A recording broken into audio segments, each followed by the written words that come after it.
So ayun guys, papunta tayo ngayon sa Premio Santa Cruz kasi magpapa-change oil tayo. Unang change oil ni Bugoy.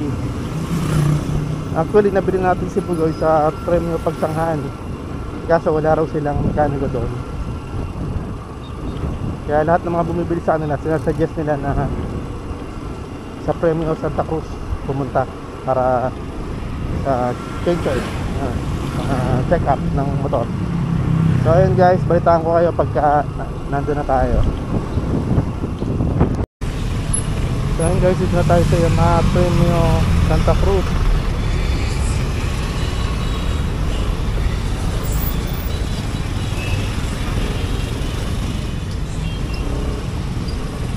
Dito na tayo.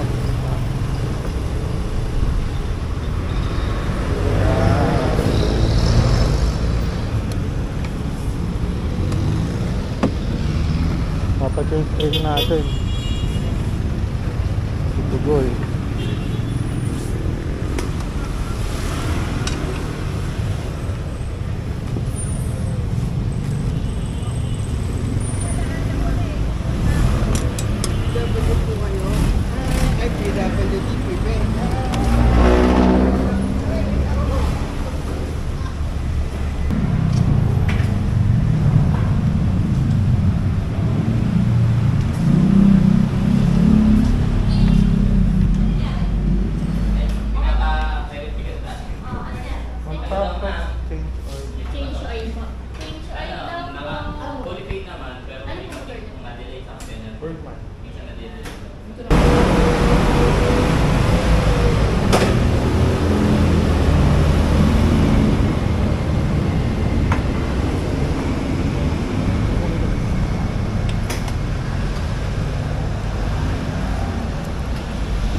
ml lang yan, oh.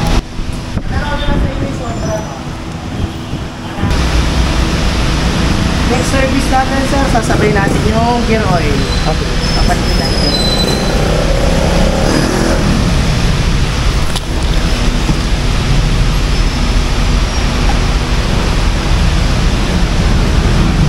So, mga motor. Pura mga motor dito.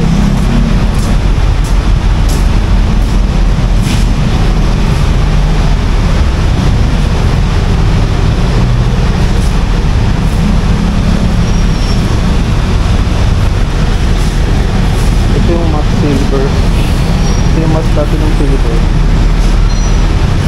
Ito ang kamari na sinili. So,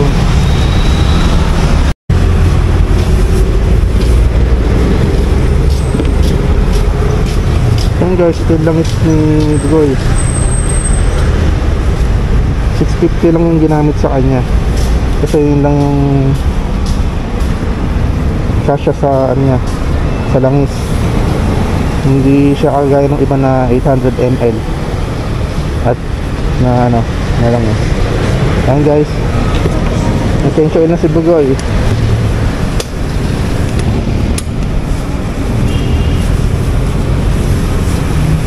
At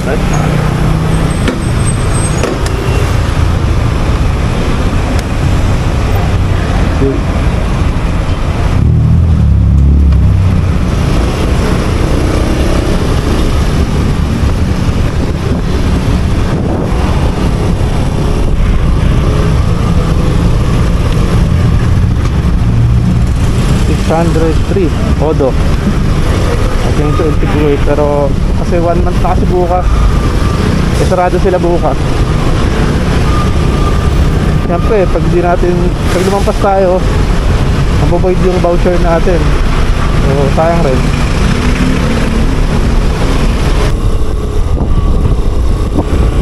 So, ayun nga, napa-change oil na natin si Bugoy.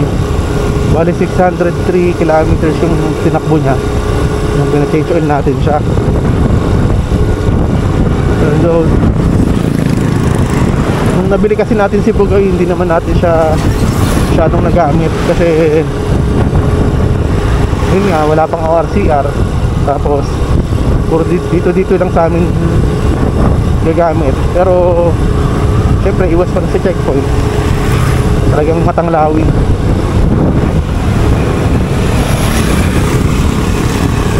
At nung nabili rin kasi natin si Bugoy, puro ulan din kasi noon, maulan noong December, nakapasko 26.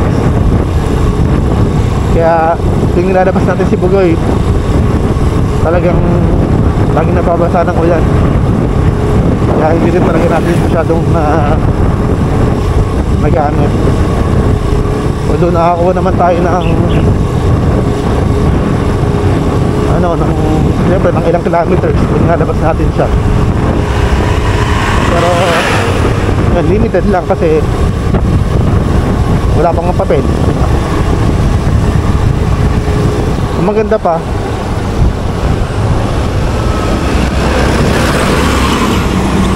ang maganda lang dito sa kasa ng na pinagbilang ko kay Bugoy, yung yung kasa na premium sa pagsanghan.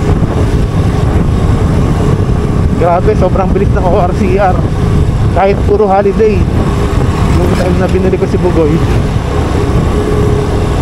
ang bilis, January pa lang, di ba, puro holiday, December. Tapos January 5 may ORCR na ako.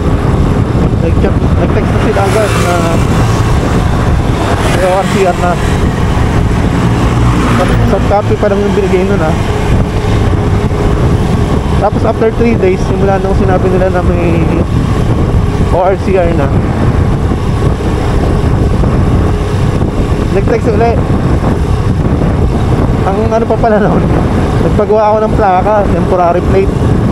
Pagkakuha ko ng temporary plate, bigla nag-text yung kasa, yung premyo, pagsanghan, nag-text, may plaka na raw ako. So sayang yung nabili kong sayang yung pinagawa kong plaka.